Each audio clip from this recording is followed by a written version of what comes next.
JSK സിനിമയുമായി ബന്ധപ്പെട്ട case ഹൈക്കോടതി പരിഗണിക്കുന്നു. ജസ്റ്റിസ് എൻ നാഗരേഷിന്റെ ബെഞ്ചാണ് നിർമ്മാതാക്കൾ നൽകിയ ഹർജി പരിഗണിക്കുന്നത്.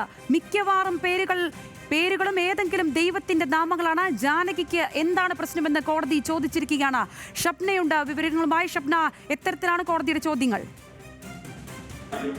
സംഗീത, ഈ ഹർജി ഏതായാലും ബുധനാഴ്ച പരിഗണിക്കാനായി കോടതി ഇപ്പോൾ മാറ്റിയിട്ടുണ്ട്. പക്ഷേ ചില സുപ്രധാനമായ നിരീക്ഷണങ്ങൾ കോടതി ഇപ്പോൾ നടത്തിയിരിക്കുന്നു.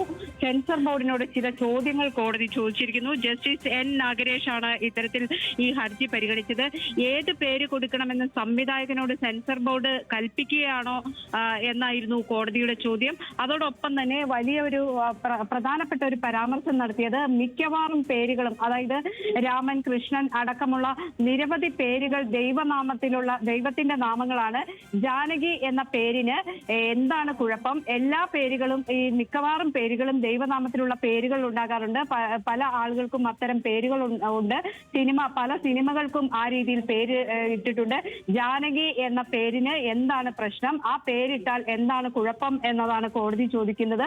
മറ്റൊന്ന്, ജാനകി എന്ന പേര് നൽകിയതിനെ കോടതി ഒരു ഘട്ടത്തിൽ അഭിനന്ദിക്കുകയും ചെയ്തു. കാരണം ബലാത്സംഗ കേസിലെ ഇരയ്ക്കാണ് ആ പേര് നൽകിയത്, ബലാത്സംഗം ചെയ്ത ആൾക്കല്ല ആ പേര്.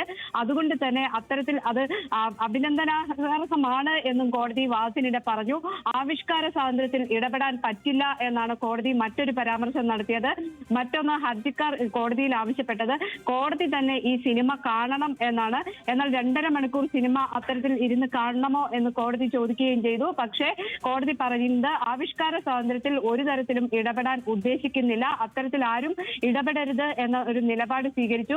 പക്ഷേ ഇതിൽ കൃത്യമായ ഒരു വിശദീകരണം ആവശ്യമുണ്ട്. ബുധനാഴ്ച ഈ കേസ് വീണ്ടും പരിഗണിക്കാം എന്ന് കോടതി പറയുകയും ചെയ്തു. ഇന്നിപ്പോൾ ഈ ഹർജി പരിഗണിക്കുമ്പോൾ സെൻസർ ബോർഡിനെ രൂക്ഷമായി കോടതി വിമർശിക്കുകയായിരുന്നു. ചിത്രത്തിൽ ഉടനീളമുള്ള ജാനകി എന്ന പേര് മാറ്റണം എന്നതാണ് റിവൈസിംഗ് കമ്മിറ്റിയും ആവശ്യപ്പെടുന്നത് എന്ന് ഹർജിക്കാർ കോടതിയെ അറിയിച്ചിരുന്നു.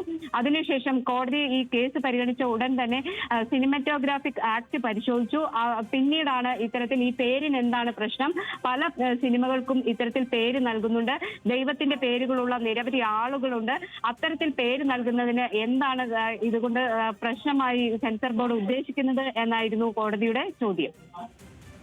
തീർച്ചയായും ഷപ്ന, എന്താണെങ്കിലും മണിയറ പ്രവർത്തകർക്കും സിനിമാ മേഖലയ്ക്കും ഒന്നടങ്കം പോസിറ്റീവായൊരു വിവരങ്ങളാണ് ഹൈക്കോടതിയിൽ നിന്നും വരുന്നത്. ഈ കാര്യങ്ങളിൽ വിശദമായി തന്നെ അടുത്ത ദിവസം വീണ്ടും കോടതി വാദം കേൾക്കുന്നുണ്ട്. മിക്കവാറും എല്ലാ പേരുകളും ഏതെങ്കിലും ദൈവത്തിന്റെ നാമങ്ങളാണ്. ജാനകിക്ക് എന്താണ് പ്രശ്നമെന്ന് ഹൈക്കോടതി ഈ വിഷയത്തിൽ ചോദിക്കുകയാണ്. ഷപ്നയാണ് വിശദമായ വിവരങ്ങൾ പങ്കുവച്ചത്.